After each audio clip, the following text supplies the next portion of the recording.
Hey, salut tout le monde! Vous l'aurez compris, aujourd'hui on va reparler de la saga très connue, Harry Potter. On va parler d'un sujet autour duquel il y a un des plus grands mystères de toute la saga. Pourquoi Harry Potter ne meurt-il pas? Beaucoup de théories ont tourné autour de ce sujet et les avis divergent d'un individu à l'autre. Je vais vous faire donc part des trois théories que j'ai trouvées. Rappelez-vous, dans Harry Potter et les reliques de la mort, après la bataille de Poudlard qui fait rage, Harry décide de se sacrifier et se rend à Voldemort, qui lui lance le célèbre Avada Kedavra.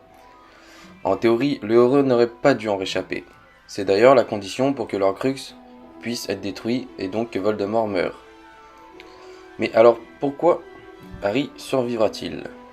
On se rappelle qu'après avoir été tué, Harry se retrouve dans une espèce de vision ou bien un rêve où il se trouve à la gare de King's Cross, qui est toute blanche, aux côtés de Dumbledore.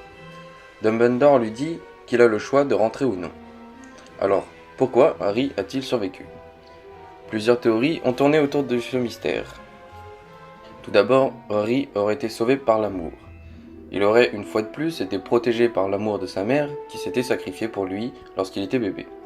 Voldemort, ayant pris son sang dans Harry Potter et la Coupe de Feu, il ne pouvait pas le détruire totalement. De plus, associé à cela, Harry était le possesseur légitime de la baguette de Suro, lorsqu'il a désarmé Malfoy qui avait lui-même désarmé Dumbledore, le possesseur de la baguette.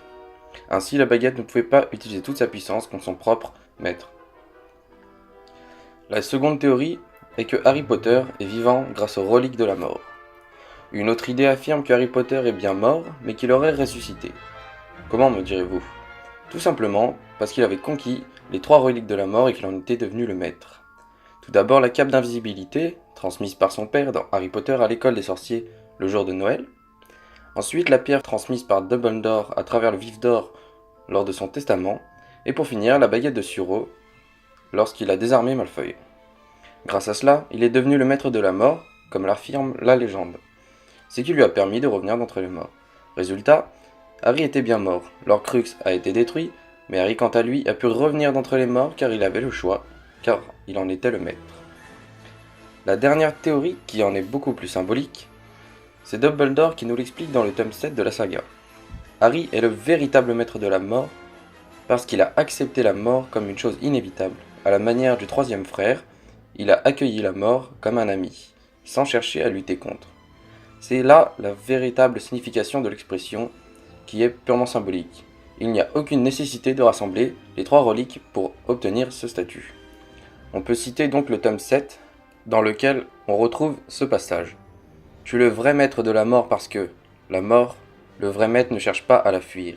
Il accepte le fait qu'il doit mourir et comprend qu'il y a dans le monde des vivants des choses pires, bien pires que la mort. Voilà, c'était les trois théories qui tournaient autour de la mort de Harry Potter. N'hésitez pas à mettre en commentaire s'il y a une théorie que vous trouvez plus plausible que l'autre.